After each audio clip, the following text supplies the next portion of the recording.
স্বপ্ন ছিল বিদেশে গিয়ে বদলে দেবেন ভাগ্য, ফিরবেন সচ্ছলতার হাসি নিয়ে, কিন্তু সেই স্বপ্নই হয়ে উঠল দুঃস্বপ্ন। লিবিয়ার অন্ধকার বন্দিশালায় নির্মম নির্যাতনে ঝরে গেল আরও এক তরতাজা প্রাণ। মাদারীপুরের ডাসার উপজেলার বালিগ্রাম ইউনিয়নের দক্ষিণ ধুয়াশার গ্রামের জহুরুল ইসলাম পরিবার পরিজনের মুখে হাসি ফোটাতে ইতালি যাওয়ার আশায় গেল ৫ মাস আগে পাড়ি জমান বিদেশে। স্থানীয় দালাল চক্রের প্রলোভনে পড়ে সৌদি আরব হয়ে পৌঁছান লিবিয়ায়। সেখান থেকেই তার নির্যাতিত জীবনের শুরু। লিবিয়ায় জহুরুল ইসলামকে একটি বন্দিশালায় আটকে রেখে শুরু হয় অমানসিক নির্যাতন। পরিবারের কাছে পাঠানো হয় নির্যাতনের ভিডিও, আর সেই ভিডিও দেখিয়েই ধাপে ধাপে আদায় করা হয় প্রায় ৫০ লাখ টাকা। তবুও থামেনি নির্যাতন। ভূমধ্যসাগর পাড়ি দিয়ে ইতালি পাঠানোর প্রতিশ্রুতি দিলেও শেষ পর্যন্ত মুক্তিপণের চাপে আর অত্যাচারে প্রাণ হারান জহুরুল। ইতালি যাওয়ার পর ওই তারেকের লগে ও শেয়ারে মাফিয়া কাজ করে এবং এই তথ্য কইরা এই বিক্রান্ত কইরা আমার ছোট ভাইরে ওরা মেরে ফেলাইছে। এবার টাকা পয়সা আবার ফিরে আবার নিছে এবং টাকাও দেওয়া হয়েছে।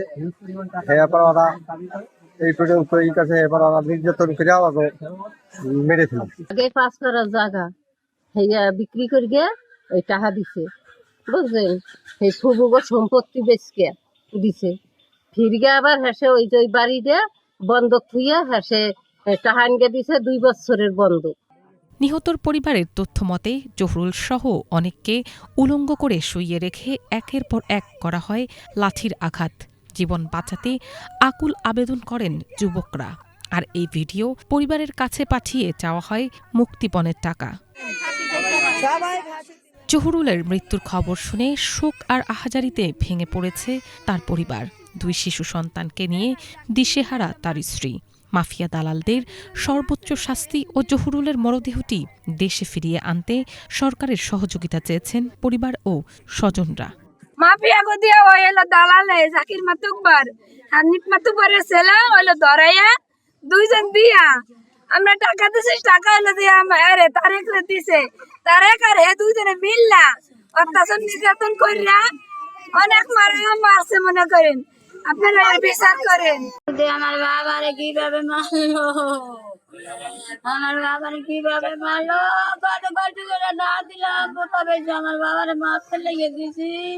আরে বাকি দেন আপনারা।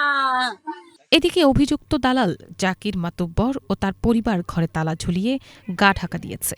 ১৫ রোজা বাড়িতে গেছে, আমরা দিই তালা দেওয়া। পরে আমরা শুনছি এই দুর্ঘটনার কথা হইনা হেরা গেছে, ১৫ রোজা হেরা বাড়িতে গেছে। পুলিশ বলছে অভিযোগ পেলে নেওয়া হবে আইনগত ব্যবস্থা। পাশাপাশি অবৈধ পথে বিদেশ যাত্রার ঝুঁকি নিয়েও সতর্ক করেছেন তিনি। ঘটনায় এখনো পর্যন্ত আমাদের কাছে মামলা রুজু হয়নি।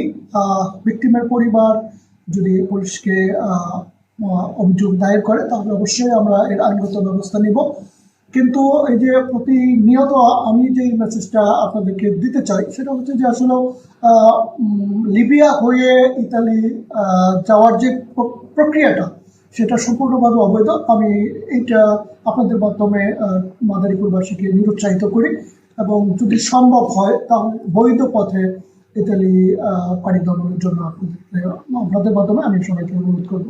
জহুরুলের সঙ্গে নির্যাতনের শিকার একই উপজেলার মধ্যধুলগ্রাম এলাকার আসসালামু সৈয়দের ছেলে ইমামুল সৈয়দও নিখোঁজ রয়েছেন বলে জানা গেছে।